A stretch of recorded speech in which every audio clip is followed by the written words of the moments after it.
عزیزوں، خاص توجہ کرنا، بیٹیوں سے پیار بڑا ضروری ہے، وہ حضور نے کر کے دکھایا ہے، لیکن ان کی تربیت بھی پھر ایک دفعہ بولیے گا، تربیت یہ بچی کی ماں کو بھی سمجھائے، یہ خود بھی محنت کرے، یہ نرم کومپلے، ان کا مزاج جیسے آپ بدلیں گے ویسے ہی ان کے ذہن کے اندر شروع سے یہ بات ڈالیں کہ خدمت سے انسان بنتا ہے، محنت سے انسان بنتا ہے، کوشش سے انسان بنتا ہے۔ نبی پاک دنیا کی ہر نعمت لا کر، اور پیار پڑا ہے، فرمایا میرے جگر کا ٹکڑا ہے، اور فرمایا جس نے فاطمہ کو تکلیف دی اس نے مجھے تکلیف دی، جس نے فاطمہ کو خوش کیا اس نے مجھے خوش کیا۔ بڑا پیار ہے میرے نبی پاک صلی اللہ علیہ وسلم کو، لیکن ساتھ جو افکار ہے، جو نظریات ہے، جو تربیت، وہ بھی کمال کا ہے۔ حضرت فاطمہ بڑی ہو گئی اور 18 سے 15 سال عمر کہی جاتی ہے، 15 سے لے کر 24 سال کی عمر میں تو آپ کا وصال ہو گیا بعض روایات میں، کچھ نے 29-30 بھی لکھا ہے، لیکن 30 سے زیادہ کسی کتاب میں۔ تو وہ جو انتظار کرتے رہتے ہیں کہ نہیں جی نہیں، کم عمری کی شادی منع ہے، فلاں ہو گیا، یہ ہو گیا، وہ ہو گیا، معاشرہ یہ کہتا ہے، فلانا یہ کہتا ہے، اس کا کیا مطلب ہے؟ میرے نبی پاک نے 15 سال کی عمر میں بچی کی شادی، بولے نا ہمارے یہاں بھی ایسا ہوتا ہے، جاگے ذرا، اٹھے ذرا، کھولے آنکھیں، ہمارے یہاں ایسا ہوتا ہے۔ کتنی سال میں شادی کر دی؟ بولے سارے، کتنے سال؟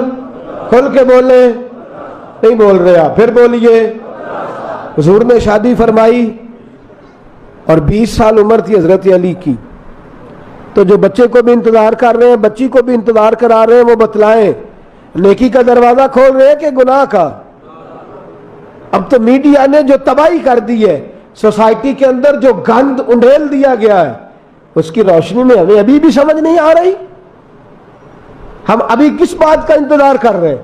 ہم میڈیا سے متاثر ہو گئے کہ لوگ کہتے ہیں نہیں پرچہ ہو جائے گا، مقدمہ ہو جائے گا، چلو 18 سال میں ہی کر دو۔ کس بات کا انتظار ہے؟ بی ایس سی کا، ایم ایس سی کا؟ کس چکر میں پڑے ہوئے؟ ہمارے لیے دستور حیات وہ ہے جو رسول پاک نے بیان فرمایا ہے صلی اللہ علیہ۔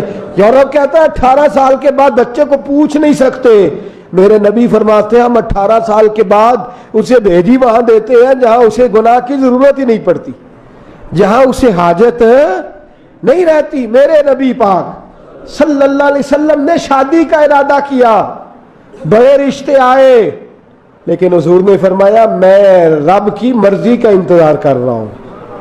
پھر جب رشتہ آیا تو حضور نے فرمایا میری بیٹی کا نکاح تو اللہ نے آسمانوں پہ فرما دیا ہے، میری بیٹی کا نکاح آسمانوں پہ۔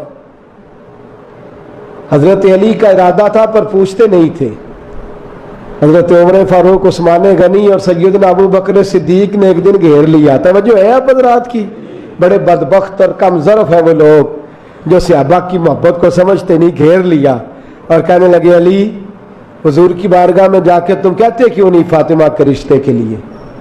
تو جناب علی کہنے لگے میرا تمہیں پتا تو ہے، میرے پاس مکان کوئی نہیں، میں تو مسجد میں سوتا ہوں، کاروبار کوئی نہیں، جو مل جائے کھا لیتا ہوں۔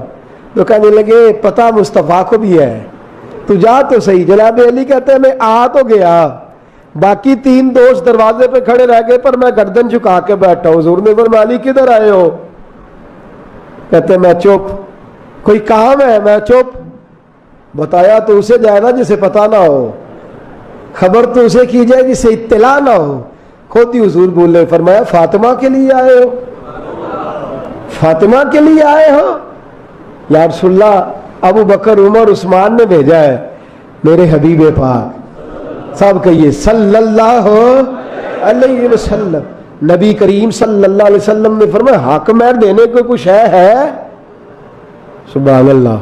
یہاں لوگ کہتے ہیں بیٹے کے پاس پیسے ہونے چاہیے، بدتمیز جتنا مرضی ہو، مالدار ہونا چاہیے، بد اخلاق جتنا، اسے دعائے قنوت بے شک نہ آتی ہو، پیسے گننے آتے ہو، یہ ہمارا مزاج رہ گیا ہے۔ پھر وہ پیسوں کی بات ہی کرتا ہے، وہ تجھے بھی کہتا ہے ٹھیک ہے میں تیرے گھر میں جب زیور لے کے آؤں گا تو تو بتا تو بچی کو کیا دے کے بھیجے گا۔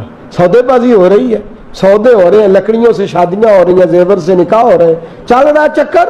جس چکر میں لوگ شادی کرتے ہیں پھر وہ چکر ساری زندگی چکر ہی رہتا ہے. میرے نبی پاک صلی اللہ علیہ وسلم نے فرمایا دین دیکھ کے شادی کرو. حضرت علی سے کہا تیرے پاس کچھ ہے؟ عرض کرنے لگی حضور میرے پاس جو ہے اس کا آپ کو پتا تو ہے, کوئی ڈھکی چھپی بات ہے. فرمایا وہ زرہ تھی ایک تیرے پاس. کہا حضور ہے. فرمایا جا بیچ کے آ. حضرت علی شیر خدا فرماتے میں باہر نکلا تو عثمان غنی دروازے پہ کھڑے تھے. کیا ہوا؟ حضور نے یہ حکم دیا. تو فرمایا لا مجھے بیچ دے. فرماتے 600 دینار کی عثمان نے خرید لی. کتنے کی؟ سبحان اللہ. فرماتے میں بیچ کے اندر آیا, حضور کو 600 دینار دیا. فرمایا اس کا جوڑا صفیہ سے کیا لے آئے فاطمہ کے لیے, اس کی خوشبو خرید لے, یہ باقی پیسے حق مہر کے لیے رکھ لے. کہتے میں باہر نکلا تو عثمان پھر دروازے پہ. کہنے لگے علی رشتہ طے ہو گیا ہے؟ کہا ہو گیا ہے. تو فرمانے لگے پھر جب تیری شادی ہے تو دوست کو تحفہ تو دینا ہی پڑے گا. کہا آپ کی مرضی ہے. تو کہنے لگے یہ زرہ تحفے میں رکھ لو, بڑی قیمتی ہے, بڑی پیاری ہے, میں نے بڑے پیارے دوست سے خریدی ہے, یہ رکھ لو تحفے میں. فرماتے ہیں زرہ مل گئی. اب حضور نے فرمایا علی کل آنا, طے شدہ بات کل بتاؤں گا. میرے نبی پاک نے حضرت صفیہ کی ڈیوٹی لگائی, حضرت عائشہ کی ڈیوٹی لگائی کہ فاطمہ سے پوچھو, فاطمہ سے بچہ تو مرضی کی شادی کرے اور بچی بڈ نہیں چڑھنی.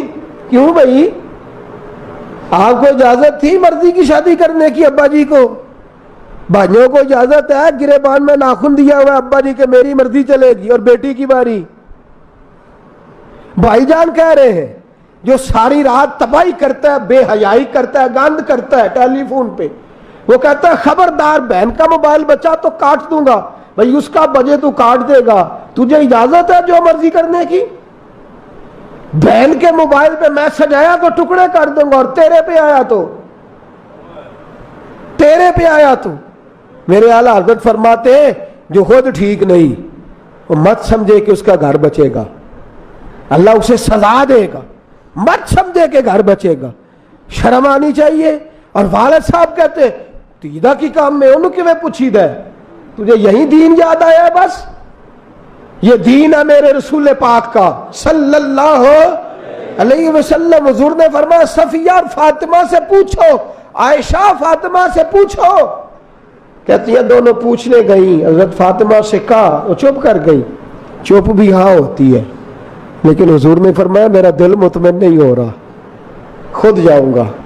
خود گئے, بیٹھے, ماں کی ڈیوٹی لگائی, پھپھی کی لگائی, پھر خود گئے. جا کے سر پہ ہاتھ رکھا اور میرے رسول پاک صلی اللہ علیہ وسلم پہلے تو آنکھوں میں آنسو آ گئے. فرمایا فاطمہ ختیجہ ہوتی تو میں نہ آتا, لیکن میں خود آیا ہوں.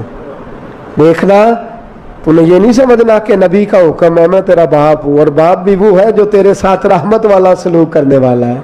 فرمایا فاطمہ تجھے انکار کا پہلے تجھے انکار کی اجازت ہے, پھر اقرار کی خواہش ہے تجھے, اور کوئی ناراضگی نہیں. تو بول علی بن ابی طالب کے ساتھ میں تیرا نکاح کر دوں تو راضی ہے؟ حضرت فاطمہ پلو سے آنسو پوچھتے ہوئے کہنے لگی حضور میری کچھ شرطیں ہیں, میری کچھ, ہم تو اجازت نہیں دیتے. بیٹی کو پورا حق حاصل ہے. یا رسول اللہ میری شرط ہے ایک. اللہ اکبر. حضور ناراض نہیں ہوئے, خوش ہوئے.